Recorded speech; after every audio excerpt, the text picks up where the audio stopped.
Shortly before dawn on May 2, 1932, 11-year-old Porter Puryear was asleep in his bed when he heard gunfire. Frightened, the little boy hurried to the other room where his mother and sister were sleeping. Porter quickly climbed under the covers of the bed and found himself lying in something moist. His shoulder was soaked in it. The boy turned on a lamp and was met with the truly horrifying sight of his mother and sister, both of whom had suffered devastating head injuries from a brutal attack. Porter then realized that his shoulder was soaked with their blood.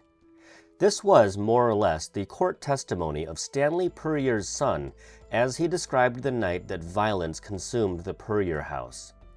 Memphis police officer W.C. Davis said he was at home having a smoke when he heard the gunshots. The gunshots were quickly followed by a man shouting, "Help! Help! There's been murder done!" Officer Davis quickly put on some pants and rushed out the door to investigate. The disturbance had roused other neighbors as well, and soon a small crowd of onlookers had gathered at Stanley Puryear's house to see what all the commotion was about. Officer Davis found Mr. Puryear standing in the hallway of his house, huffing and puffing and visibly shaken. Puryear quickly told his police officer neighbor about how a black man had killed Mrs. Puryear and their daughter with an axe that Puryear now held in his hands as he described the horrible crime to Officer Davis. As many married couples did in the 1930s, the Puryears slept in separate bedrooms, each with one of their two children. Woken up by screams coming from his wife's room, Mr. Puryear said that he left his son, who was asleep, grabbed a shotgun, and ran out into the hall just in time to see the killer exit Mrs. Puryear's room and run toward the screen door at the back of the house. Mr. Puryear went on, explaining how he emptied both barrels of his shotgun at the fleeing killer and how the killer had dropped the axe in the grass behind the house before staggering away, mortally wounded by the shotgun blasts.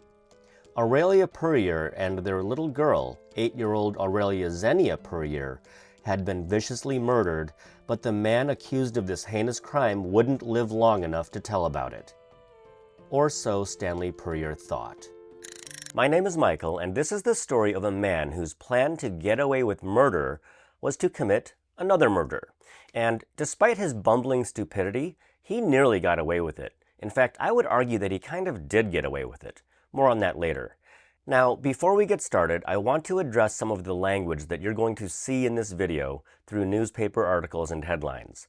This word in particular was part of everyday speech, and I'm going to alter it just slightly by covering one letter.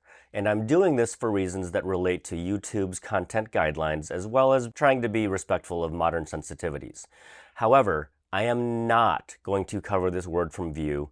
This is a true crime documentary, and it's important to see things in an accurate historical context.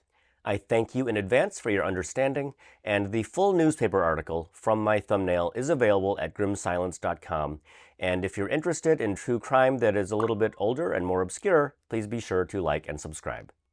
Today, Memphis, Tennessee is known for a lot of things: blues music, Memphis-style barbecue, and Sun Studio, to name a few.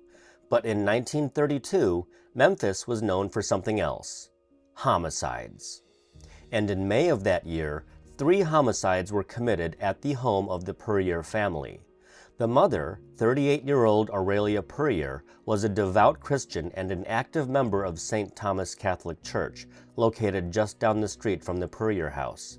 Her close friend and neighbor, Mrs. H.L. Guy, would later testify in court that she and Mrs. Puryear went to a moving picture show together nearly every Saturday night. Mrs. Guy sometimes watched over the children, Aurelia Xenia and her big brother Porter, when Mrs. Puryear would go out to church-related social functions.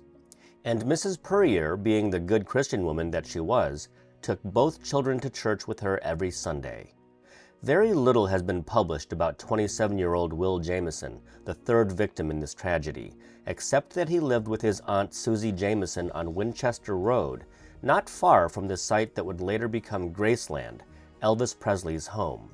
38-year-old Stanley Puryear, owner of an auto repair shop, explained the deaths of his wife, daughter, and Mr. Jamison with his very convincing tale of the axe-wielding black man who allegedly entered the house in the dark of night to commit a robbery, and in doing so he violently took the lives of the mother and daughter. And then, this alleged axe murderer attempted to flee the scene, at which point Stanley Puryear and his trusty Winchester avenged this horrible crime with 2 shotgun blasts. When the newspapers got wind of what had happened, some publications took a measured approach and tried to report the facts at least somewhat objectively. But for many newspapers, news of a black man savagely killing an innocent mother and child with an axe, whether it was true or not, was too good to pass up, and the resulting headlines would eventually prove to be very, very wrong. In the hours that followed his early morning cries of murder, Puryear told his story to police in riveting detail, but there was one very important bit that he left out. Puryear failed to mention to police that, perhaps an hour before violence erupted in his home, he was driving near Beale Street and 4th, right where the FedEx Forum is currently located. According to Storyboard Memphis, a local arts and culture magazine, the area around Beale Street and 4th in the 1930s was a predominantly black neighborhood, and after the murders at the Puryear house, numerous Beale Street witnesses came forward with sworn statements that they saw a heavy-set, red-faced man going around trying to hire one of them to help with moving some boxes of whiskey at 4 a.m. on a Monday. The witnesses all had their reasons for not taking the man up on his oddly timed offer in the dead of night, but they said that one man had accepted the offer as they watched Will Jamison climb into the red-faced man's car on Beale Street, and the witnesses would later identify Stanley Puryear as the red-faced man, one of them even giving an accurate description of his car. And how exactly did the authorities come by these witnesses? They were led to that spot at Beale Street and 4th by Mr. Will Jamison himself, the man who had been shot twice by Mr. Puryear. Unbeknownst to Puryear, the man he had shot twice, the alleged axe murderer he chased out of his home with gunfire, had stumbled into the back alley behind the house and made it to a nearby street. It was there that passing police officers stopped their patrol car to assist Mr. Jamison. Jamison was fading fast, so officers called an ambulance and he was rushed to the hospital. And before he died of his injuries roughly 5 hours after being shot, Jamison was able to tell the police his version of events. Not once, not twice, but 3 times. According to the San Francisco Examiner, one of the conversations that Jamison had with police went like this. Jamison: "Boss, give me a drink of water and take my shoes off. I don't want to die with them on. I know I am dying." Police: "Who shot you, boy?" Jamison: "A red-faced, middle-aged man. He picked me up on Beale Street. Said he'd give me $3 to help him move some whiskey. He took me to his house and went in. I stayed out in the garage. Pretty soon, he called me from inside the house. I started in. When I got to the door, he shot me. I turned and ran. Then he shot me again." Police: "He ought to have shot you. You killed his wife and child." Jamison: "Boss, I am dying. Please take my shoes off. I ain't got no reason to lie to you all. I ain't seen no white woman and baby. I ain't done nothing. He just called me to the door and shot me." According to Captain Frank Glisson of the Memphis Police Homicide Bureau, Will Jamison gave his statement 3 different times before death claimed him, and each time, his story was exactly the same. So the police went and checked it out, and Beale Street witnesses corroborated that part of Jamison's story. One of those witnesses was Will Hare, a long-standing employee of local newspaper The Commercial Appeal, and he was well acquainted with Puryear, having known him for 6 years. The information the witnesses gave was accurate. While the police gathered witnesses who all backed up Jamison's account of being hired and picked up by Puryear, Puryear's story was quickly unraveling. Police combed through every inch of the Puryear home, photographing it from every angle possible and even taking measurements to make a diagram of the home and property. Puryear's neighbor, Officer Davis, noted that there was a heavy dew on the grass that morning, but the officer observed that the axe that Jamison had allegedly dropped in the wet grass, the same axe that Puryear clutched in his hands just moments after picking it up, was completely dry. A number of other inconsistencies were pointed out. There was no shotgun damage to the screen door where, based on Puryear's statements, there should have been. There was no evidence of a break-in as Puryear had claimed. Puryear's assertion that Jamison fled through the back of the house was peculiar since the front door would have given him a much faster exit. And Puryear claimed that Jamison had taken 2 pistols, $60 in cash, and a wristwatch from the house, with robbery being the alleged motive for the alleged break-in.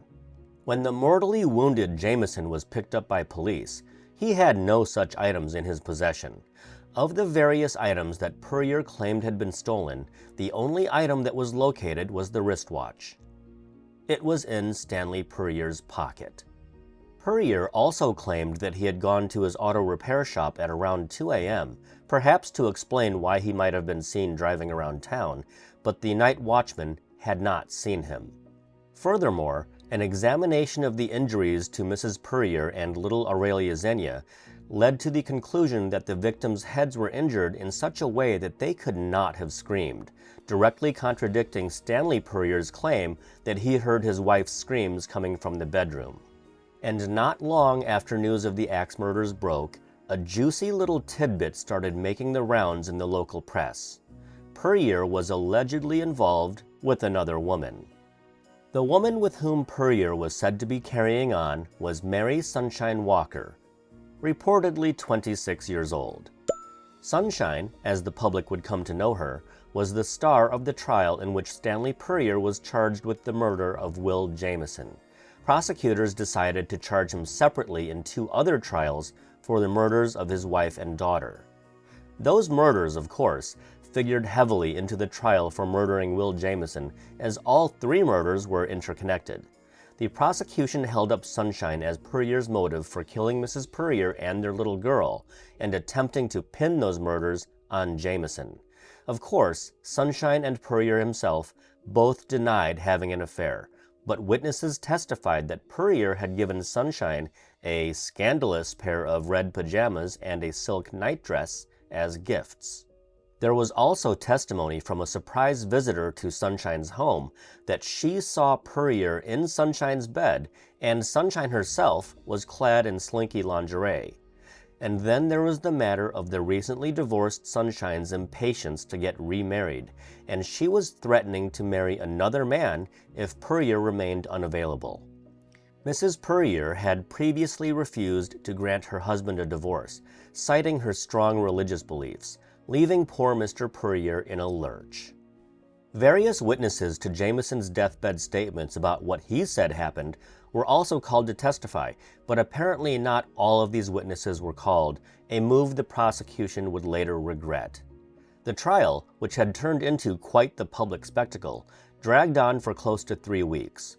At least part of the intense public interest in the trial stemmed from the fact that Stanley Puryear, a white man, was facing the electric chair for killing Will Jamison, a black man, which in the 1930s was practically unheard of in the South. The trial proceeded with tearful defense testimony from family and friends who painted the relationship between Mr. and Mrs. Puryear as nothing less than an idyllic love story. Sunshine remained unflappable on the stand, coolly deflecting every hint of suspicion that she and Puryear had been engaged in an illicit affair. Meanwhile, the victim, Will Jamison, was accused of having a criminal background, leading to Jamison's body being exhumed so that fingerprints could be taken.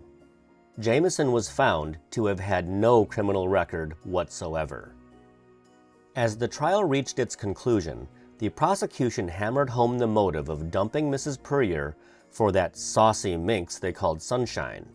The defense, in a closing statement over 4 hours long, cited Supreme Court decisions that said all witnesses to Jamison's deathbed statements should have been called to testify, But that had not been done, thereby casting suspicion on a key part of the prosecution's case. And quite notably, the defense also made the absurd argument that, quote, white men do not murder with an axe. And that was followed up with the equally absurd warning that if Puryear were to be found guilty, word would get back to Beale Street, you know, that black neighborhood where Jamison had been picked up, and the safety of every white woman and child in Shelby County would be in jeopardy. After 22 hours of deliberation, the jury returned with its verdict: not guilty. Initial ballots in the jury room were split down the middle with 6 for acquittal and 6 for execution. The judge, unwilling to accept a hung jury, prodded them to reach a decision. In the hours that followed, the ballots gradually shifted toward acquittal. According to some members of the jury, the defense's Supreme Court argument about deathbed witnesses was very compelling. Reporting by the Commercial Appeal also hinted that the jury was tired of being sequestered and just wanted to go home. Puryear, along with family members and apparently everyone in the courtroom, celebrated the decision. But the celebration was short-lived, as Puryear still had to face 2 additional trials for the murders of his wife and daughter. After some legal maneuvering by the defense, Puryear was released from jail on a $34,000 bond, while the press opined over whether or not Puryear had just gotten away with murder. And although nobody believed that Will Jamison was the axe slayer that he was originally reported to be, newspapers at the time openly admitted that, had Jamison not lived long enough to tell his story, Puryear's plan to frame him for the murders probably would have worked. The 1930s were a time of racial tension, and the public was more than willing to believe a white man's accusations that a black man had committed violence. Puryear remained free for over a year as he waited for his second murder trial to begin, this time for the cold, brutal murder of his wife. The trial took place in November of 1933, and Puryear faced a second-degree murder charge, meaning that the murder was not premeditated, as if Puryear had not hatched a scheme to pick up Will Jamison, shoot him twice, and blame him for killing Mrs. Puryear in her bed. This trial ended with a hung jury, but it wasn't for lack of trying. Ballot after ballot was taken, prompting Deputy Sheriff M.W. Palmer to proclaim, "That's the workin'est jury I ever got hold of." Puryear's third murder trial would come in the fall of the following year. By this point, with more recent and more scandalous trials in the media, the public wasn't really interested in Puryear's fate anymore, but prosecutors certainly were. In November of 1934, a jury had finally found Stanley Puryear guilty of something. He was convicted of the second-degree murder of his wife, and the jury recommended a sentence of 15 years in the state penitentiary. But alas, Puryear would manage to sidestep justice once again. Puryear's attorney immediately submitted an appeal to the Tennessee Supreme Court, alleging improper statements made by the prosecution during the trial. The appeal was granted just a few weeks later, and Stanley Puryear was, again, a free man. Puryear wouldn't face his fourth murder trial until 1937, when he was again found guilty, this time being sentenced to 20 years for the murder of his wife. And the Attorney General, clearly fed up with how Puryear had managed to stay out of prison for so long, declared, "Don't forget, I'm going to try him for killing the little girl next." Thanks to legal maneuvering by Puryear's attorney, the convicted killer wouldn't be hauled off to prison until April of 1939, nearly 7 years after the horrifying murders of Mrs. Puryear, 8-year-old Aurelia Xenia, and Will Jamison. Later that year, Puryear had the gall to ask for clemency due to his failing health, which was instantly denied. In November of 1941, just 2.5 years into his 20-year sentence for viciously murdering his wife, and while yet another appeal was pending on his conviction for murdering his 8-year-old daughter, Stanley Puryear died in prison of heart complications. Stanley Puryear may have died in prison, but I think it's fair to say that he actually did, for the most part, get away with murder in this case. 3 of them, to be exact. Now, I guess if there's anything positive to be taken from this story, it's that Porter Puryear, Stanley Puryear's son, appears to have gone on to live a fulfilling life.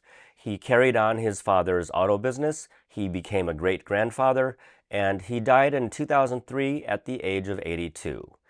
It's a shame that his sister and his mother didn't get the chance to live out their lives. Thank you for watching.